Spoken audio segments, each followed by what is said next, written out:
For most women, attracting a man isn't the problem, especially if you're an attractive woman. However, there are plenty of attractive women out here who are struggling to keep a man for themselves. And a lot of the time, it's not because he's not attracted to you enough, but maybe you're just focusing your effort and energy into not quite the right areas. And we're gonna fix that right now. Real quick, before we get into that, I am having one-to-one sessions, so if you're ready to level up your dating life, just click the link below. So, a lot of the reason why we choose to invest in someone long-term is because we feel good around them and they contribute to our happiness. Not that they're the source of our happiness, because that isn't healthy, but they definitely are an addition to our happiness. So when it comes to adding to a man's life, of course we have to remember that no two people are the same. So the formula that you would have to make your man happy may be different to the formula you have for your friend's happiness, for example. And of course, the best way to do this is just to get to know him, get to know what his interests are, get to know what his values are, get to know what his principles are,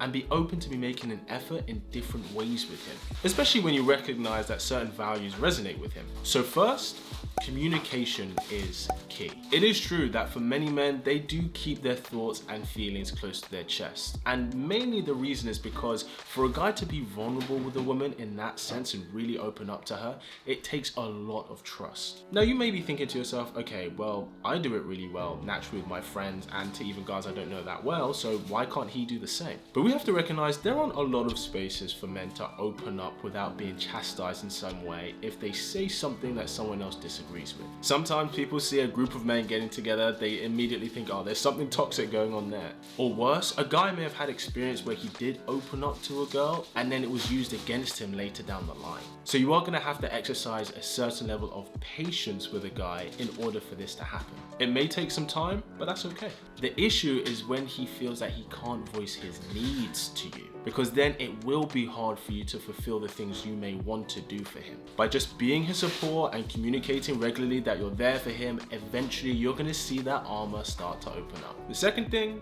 is having respect for him. Now don't get me wrong, respect is a two-way street, right? But I know what I'm about to say sounds weird, but respect is arguably more important to a man than love within a relationship. In fact, respect is how you show that you love a man. In his eyes, it's one of the key cornerstones for a relationship to be successful, and a significant part of making a man feel happy with you. Have respect for your man's opinions and thoughts, and even when you don't agree with him, still stand by him. You know, unless what he disagrees with is something that's a deal breaker for you. And always be sure to give him the space to make his own decisions. And unless it's urgent, you don't need to rush him on it. It's funny because people can sometimes treat their work colleagues or even their boss with more courtesy and respect than the person that they're going to potentially spend the rest of their lives with. And to put it in perspective, which would you rather keep? Your job at the company that would likely just replace you tomorrow without a second thought, or the potential best father you would want for your future children? If this guy is potentially that person for you,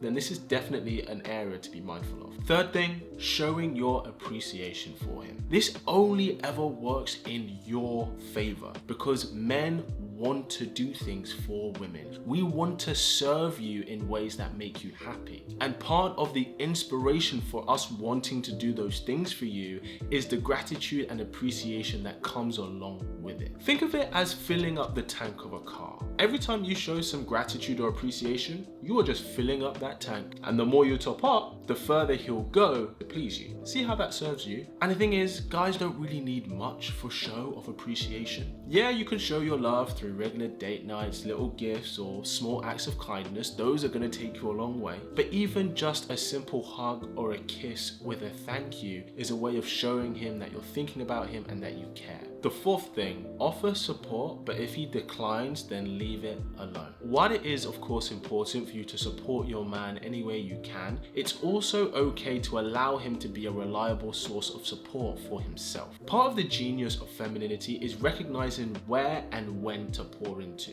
Where and when to apply pressure and then when to leave it. It's like when treating a cut. When the cut has just happened, that's when you apply pressure to stop the bleeding and it allows the vessels to start clotting. Then you have to disinfect it with some kind of nurturing cream. And then after that, you allow it some oxygen, you expose it to the air because that's the fastest way it's going to heal. Applying this to your relationship that you're building with a man is going to help make massive strides into him trusting you and in him being vulnerable with. You don't need to feel that you have to try and fix everything. You know, you want to avoid smothering him. Sometimes he just needs some room and some space to pursue his own interests. But not just that. It's also good to give him the space and the opportunity to prove himself to himself. In the words of Alex Hormozy, confidence isn't about yelling affirmations at yourself in the mirror, but about having a stack of undeniable proof that you are who you say you are. And there are some rites of passage about being a man, about developing some strong foundation into manhood that he has to take himself. He has to do it on his own. So don't feel that it's a rejection of you, but an opportunity of growth and character for him. And the fifth thing, if you really want to make your man happy, is to accept him for who he is.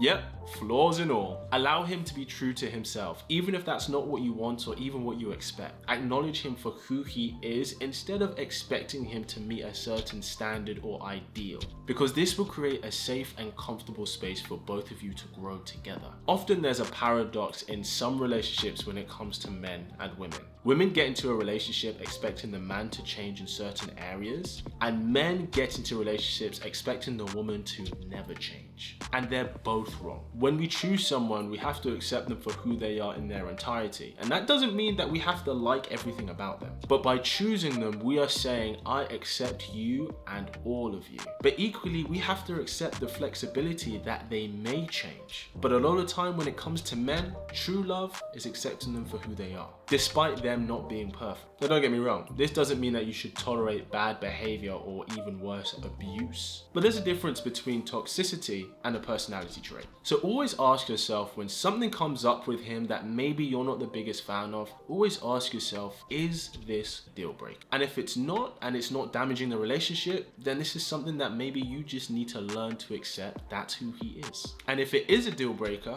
then that's not the man for you. If you're looking for a guy who sparks up your love life, make sure you subscribe to this wonderful tribe. And as always, keep it slick. Pow.